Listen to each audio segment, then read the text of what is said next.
This story is titled, I Cheated on My Wife with Someone I Shouldn't Have. The guilt was eating me alive until I saw her phone light up. Thanks for last night. Let's make it 2 times in one day next week. I stood there, speechless.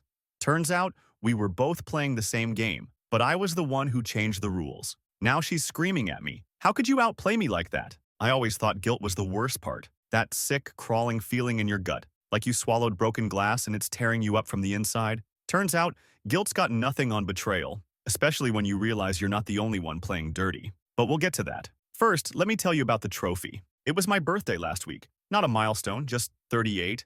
But my wife, Anna, 36 female, told me to be home by 6. Special dinner, she said. That was weird in itself. She hasn't cooked anything more complicated than avocado toast in months. We've been distant lately. She works in corporate HR, which means she's fluent in weaponized politeness. And I work in construction management, so let's just say our communication styles don't exactly harmonize. We used to meet in the middle. Lately, it feels like we don't even live on the same map. Still, I came home on time. Showered off the day, even wore the cologne she used to say she liked. There were candles, the good plates, a cake. My hopes flared like an idiot moth. And then came the box. It was from our daughter, Ruby, 10 female, wrapped in shiny gold paper. Everyone was smiling too much. I opened it slowly, already feeling that weird buzzing in the back of my skull. Inside was a plastic trophy. You know the kind. Dollar store garbage. Gold painted. Cheap. It said, World's #1 disappointment.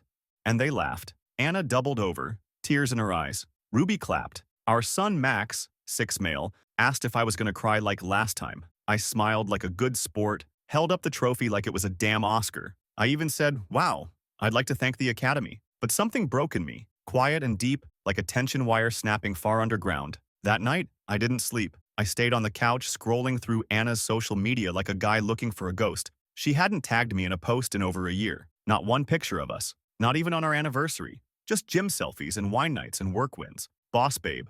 Jocker HR queen. Wine Wednesday. I started thinking about everything. About her. The one I shouldn't have seen more than once. Harper. She's 29, works in the same building, different company, different floor. We ran into each other in the elevator a few months ago and somehow that turned into drinks, which turned into a secret, which turned into guilt. So much guilt I started imagining confessing just to purge it from my chest. But then the phone lit up. It was Anna's. I was walking by our bedroom, her phone buzzed, and I saw a name I didn't recognize. The preview said, thanks for last night. Let's make it 2 times in one day next week. I just stood there, staring. Like an idiot, I tapped it, scrolled. There were others. Messages from someone saved as Kelly, yoga, suggestive, disgusting, explicit. One even said, bet your husband's still out there fixing fences or whatever. And just like that, the guilt died. I didn't say anything that night, or the next. I started planning instead. I didn't sleep the night I found the messages. I sat in the kitchen with the trophy in front of me, its dumb little plastic face catching the light from the fridge every time I opened it for another beer. I kept rereading that message from Kelly, yoga. Let's make it 2 times in one day next week. Like my brain thought if I stared long enough, it would rewrite itself into something less insane. It didn't. At 3:12 a.m., I took my first screenshot. By 5 a.m., I had 50. Let me tell you something about building stuff for a living. It makes you methodical. You learn to take things apart in the right order, document everything, label your wires, keep your screws organized. That same instinct kicked in hard. I didn't scream. I didn't wake her up. I didn't throw the phone against the wall like they do in movies. I made a folder on my laptop. Insurance, subfolders, messages, finances, photos. By noon the next day, I knew about Kelly, who was actually some gym trainer from the new studio downtown. I knew about 2 Venmo accounts Anna never mentioned. I knew about hotel charges she told me were spa days with friends. I knew about the second email address. And I knew that this had been going on longer than just a slip-up. This was an entire lifestyle, a campaign. It wasn't even just one guy. There were at least 2, maybe more. One thread just had a saved contact named Thursdays. She'd been playing this game for a while. And the worst part? I hadn't noticed. Because I was too busy thinking I was the villain. That one bad night with Harper had me spiraling like I'd committed a capital crime. Meanwhile, Anna was out here acting like adultery was a hobby you post about on Pinterest. But here's where it turns. See, when someone cheats on you, that's one kind of pain. But when they make you feel like you're the broken one, while they're doing it, that hits different. That's surgical. That's emotional napalm. Suddenly, the trophy didn't feel so random. Suddenly, the coldness made sense. The way she laughed a little too hard at my mistakes, cut me off mid-sentence in front of her friends, left me out of family decisions, posted single energy memes on her story, and claimed they were just for fun. This wasn't guilt anymore.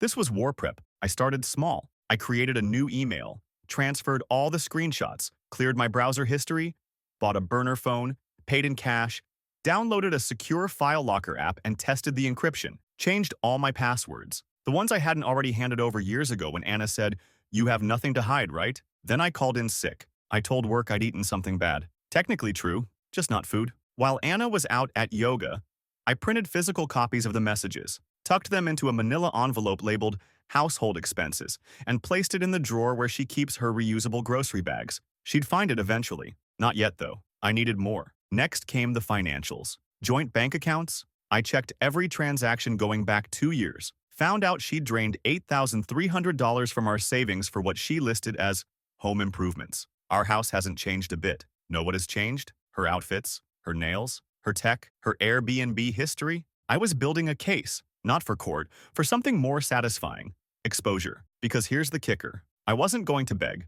I wasn't going to yell. I was going to show her exactly who she underestimated. She wanted a game? She was about to learn I was no rescue dog. I was the hunter. There's a moment right before a building collapses. A silence so sharp it feels like the air itself is holding its breath. That's where I lived for the next week. Still, quiet, pretending everything was normal while the foundations cracked under my smile. Anna had no idea. Every morning, I kissed her on the cheek and packed my lunch like usual. Every evening, I listened to her tell half-truths about her spin class or work happy hour while nodding like a good husband. She even started being nicer, which almost made me laugh. Maybe she sensed the air shifting. Or maybe Kelly had gone cold and she needed some backup affection. Either way, I let her. Meanwhile, I was laying the final tiles of her downfall. First, I looped in Harper. Yeah, that Harper. The woman I'd cheated with. Before you judge me too hard, let me clarify. We didn't have some grand affair. It was 2 nights, months apart. Stupid, selfish moments during a time when I felt invisible in my own home. I hadn't spoken to her since the second time, and honestly, I hadn't planned to. But this wasn't about rekindling.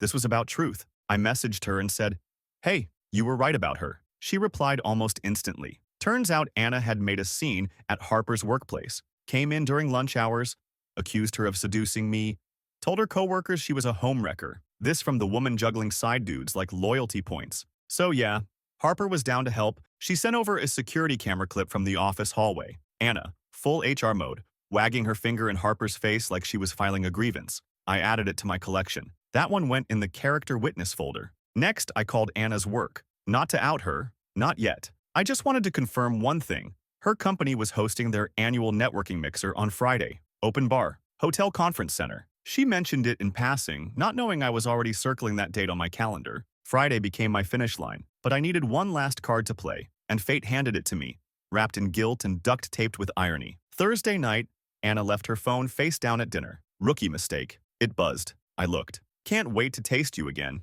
Same sweet as last time? I didn't need to snoop further. I had everything I needed. So I made a reservation. Same hotel, 2 floors up, and I made copies. USB drive in my glove box. One in the lining of my work bag. One with a buddy who's a divorce attorney's assistant and loves petty drama more than breathing. Friday came fast. Anna kissed me goodbye that morning like nothing was wrong. She wore a red dress I hadn't seen before. Said it was new. Client-facing, she called it. I nodded, pretending not to notice she left her wedding ring in the drawer again. By 7 p.m., she was sipping wine under hotel chandeliers. By 8:30, she was heading toward the elevator, phone in hand, texting. I watched from the mezzanine, sipping club soda like it was champagne. She didn't see me.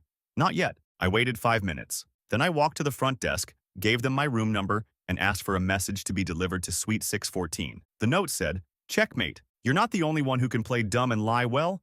Love, number 1 disappointment." Then I walked out before she could come screaming into the lobby. Haven't heard from her yet, but that phone will ring soon. They say revenge is a dish best served cold, but let me tell you, it's even better when the plate gets delivered straight to the room where they thought they were about to cheat on you again. I didn't go home Friday night. Instead, I crashed on my buddy's couch with his dog curled up on my feet and a half-empty bottle of bourbon on the table. My phone didn't stop buzzing for hours. I didn't answer. Not right away. I wanted her to marinate. The call started around 9:12 p.m. First her cell, then our home number, then a string of messages. What the hell is this? Where are you? This isn't funny. Then, how could you outplay me like that? That one made me laugh so hard I nearly choked on my drink. By the time I opened my texts the next morning, she'd escalated to full Shakespearean meltdown, alternating between denial, rage, and victimhood. My favorite was the one that just said, "I only cheated because I knew you were too weak to ever do it first." That, my friends, is what we call reverse Uno with fire damage. Saturday morning, I drove home to get a few things. When I pulled into the driveway, Anna was already there, pacing, mascara streaked, phone in hand, ready to perform. She ran up to me like some tragic soap opera character, full volume. "You violated my privacy. You humiliated me." I told her I knew about everything. The messages, the accounts, the hotel, Kelly, Thursdays, the Venmo payments. And yes, even the little folder on her notes app where she'd ranked her side guys by performance and financial potential. She actually had the nerve to say, "It was just fun. I didn't mean to hurt you." Right. Because nothing says harmless fun like plotting my emotional assassination while blowing through our joint savings to pay for your lingerie rotation. I handed her a folder, paper, real old-school receipts. I wanted her to feel it, the weight of the facts. She flipped through them, pale and silent, her lips twitching like she wanted to scream but couldn't figure out what sound to make. "You're not going to get away with this," she whispered. "Get away with what?" I asked. "Not being your doormat anymore?" Then I walked past her, into the house that suddenly felt mine again. I spent the weekend packing, my stuff, important documents, things I bought, earned, or cared about. She stood in the doorway of our bedroom for a while like she was waiting for me to beg her to stop me. Spoiler. I didn't. Sunday night, I left the plastic trophy on the kitchen table. That hideous #1 disappointment thing, standing next to a bottle of wine she liked, and a single sticky note that said, "You were right. I am a disappointment. Just not in the way you hoped." I locked the door behind me. I figured things would go quiet after I walked out, that she'd take the L, regroup with her yoga cult, and spin up some tale about how I'd lost my mind or had a midlife crisis or joined a secret incel monastery or whatever nonsense made her feel like the good guy. I was wrong. By Monday morning, our social circle was on fire. The group chat, the one we'd had since our wedding, blew up with messages that read like they were written mid-earthquake. My phone kept buzzing with screenshots from friends, acquaintances, even my coworker Dave, who only uses WhatsApp for fantasy football and occasionally sending memes about drywall. Anna had gone nuclear. She told everyone I'd hacked her phone, that I'd been emotionally unstable for months, that I had retaliated for a one-time mistake with a cruel public stunt. "He waited until the company mixer like some kind of movie villain," she'd texted. That part was true. And honestly, thanks for the compliment. What she didn't count on: receipts. See, while she was busy painting herself as the tragic heroine of her own lifetime original drama, I was sending curated evidence packs to select recipients, not blasting it to the world, just enough to let the truth leak in slow, deliberate drops, like poison in a well. The first to flip was Jared, her best friend's husband. He saw the hotel reservation text and said, and I quote, "Dude, she used the same line on multiple guys," followed by, "You need anything, I'm on your side." Then came Lisa, who used to be Team Anna, back in the early days of our marriage. She messaged me on Facebook, "I'm so sorry. She told me you cheated first." She didn't mention the gym guy, or the hotel guy, or the Thursday guy. WTF. More followed, quietly, carefully, like people trying to slide away from the blast radius without drawing attention. But the best part? The slow collapse of her image. Her Instagram took a dive first. She tried posting a quote about healing from betrayal, but the comments were a bloodbath. One person wrote, "Is this about the guy you sexted during your anniversary dinner? Or the guy from spin class?" Another said, "You really had a folder ranking side dudes? LMAO iconic." The post got deleted within 2 hours. She made her profile private the next day.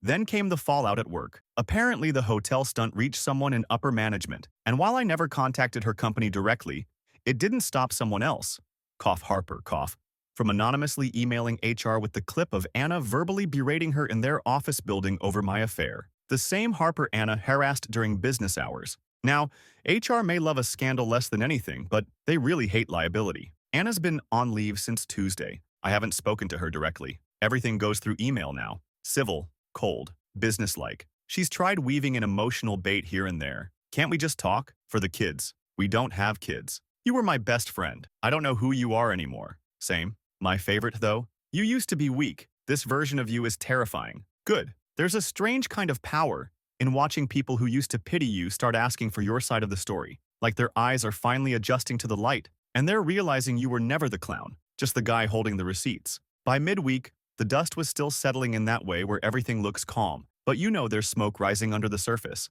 Anna had gone mostly radio silent, probably on advice from her HR department or her mom, who once told me, "All men cheat eventually. Just don't embarrass us about it." Class act, that woman. But I wasn't done yet. I'd spent the last few days responding to select texts. Not groveling, not ranting, just calmly, surgically offering my side, forwarding a few screenshots, dropping one-liners like, here's what I found before I ever made a move, or funny how I only became unstable after I stopped letting her walk all over me. Most people said nothing in return. Some sent one-word apologies. A few, the real ones, said, holy shit, I'm so sorry I didn't see it. But the real showdown came Friday night. Jared and Lisa, yeah, the married couple who used to double date with us like it was their side hustle, invited me over for drinks, said it was time we talked. I almost didn't go. The idea of walking into that house, the same one where Anna used to host girls' wine nights and probably texted her side piece from their guest bathroom, made my skin crawl. But I went, and I told them everything. I laid it out like a blueprint. The trophy, the messages, the burner accounts, the emotional manipulation disguised as jokes, the slow erosion of my confidence, death by 1,000 cuts, each one framed as just teasing or you're being sensitive. Lisa sat there slack-jawed, the wine untouched in her glass. Jared kept shaking his head like someone had pulled the rug out from under every assumption he had about our marriage. Then Lisa said it. She always made it seem like you were this broken thing she was stuck fixing. Yeah, that was the story. The rescue dog. The disappointment. The lovable failure who should be grateful someone like her even bothered. Except I wasn't broken. Just buried. I left their house lighter. Not healed, but seen. And that night, for the first time in years, I slept. No dreams. No anxiety spikes at 3 a.m. No mentally rehearsing arguments I'll never win. Just peace. Because here's the thing about reclaiming your narrative. You don't need everyone to believe you. Just enough people to stop letting the lie live comfortably in their minds. The next morning, I got a text from an unknown number. You think you've won, but you just lost the only person who ever cared enough to try fixing you? I laughed out loud.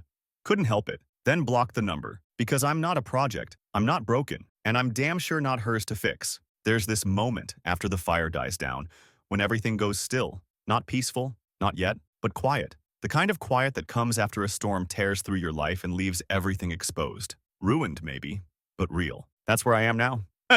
It's been 3 weeks since I walked out of the house that used to be ours. Or maybe I should say hers, because let's be honest, I was just living in it, paying for it, fixing it, sleeping next to someone who looked like my wife but was really just the best actress in a story I didn't even know I was in. The trophy's gone. I left it on the kitchen table and heard through a mutual friend that she threw it in the garbage the same night she found it. Good. It served its purpose. A final, stupid symbol of the way they saw me, and the way I let them. I'm renting a place now. Small. Quiet. There's no granite countertops, no curated plants, no Pinterest-perfect wine rack. But it's mine. The coffee table's scratched, the blinds are crooked, and there's a weird smell I think is coming from the upstairs neighbor's cat. But no one calls me a disappointment here. No one mocks me just for fun. And for the first time in years, my space doesn't come with strings attached to someone else's ego. We haven't spoken since the text I blocked. Everything's gone through lawyers now. No kids, no messy custody battles. Just the division of property, the sorting of financial debris, the formal end of a marriage that unofficially died a long time ago. The only real fight was over the house. She wanted to keep it, even offered to buy me out. I declined. I let her keep the walls she decorated with curated lies, let her sleep in the bed she shared with other people, let her own the house filled with memories I can't trust anymore. But I made sure she couldn't keep the story. I sent the truth, quietly, methodically, to the people who mattered. Not to destroy her. I'm done playing that game. But because I refused to walk away wearing a villain's mask she crafted for me. And funny thing is, once the story came out, so did the silence. She hasn't posted since. No more wine memes. No more healing journey quotes. No more girls' night selfies with number queen energy. Guess it's hard to post when the filters don't work anymore. I've started running again. Badly. Slowly. Like a drunk giraffe with asthma. But it helps. I leave my phone at home, blast my music, and let the wind pull the noise out of my head. I even reached out to Harper again. Not to reconnect, but to apologize. For using her as an escape when I should have been honest with myself. She appreciated it. Said she was seeing someone new. I told her I was seeing someone new too. Me. The version of me that doesn't fold the second someone says, "You're lucky I even put up with you." The version that doesn't mistake crumbs for kindness. You don't walk away from something like this with clean hands. I've done my dirt too. I won't pretend otherwise. But I'm not here to be perfect. Just free.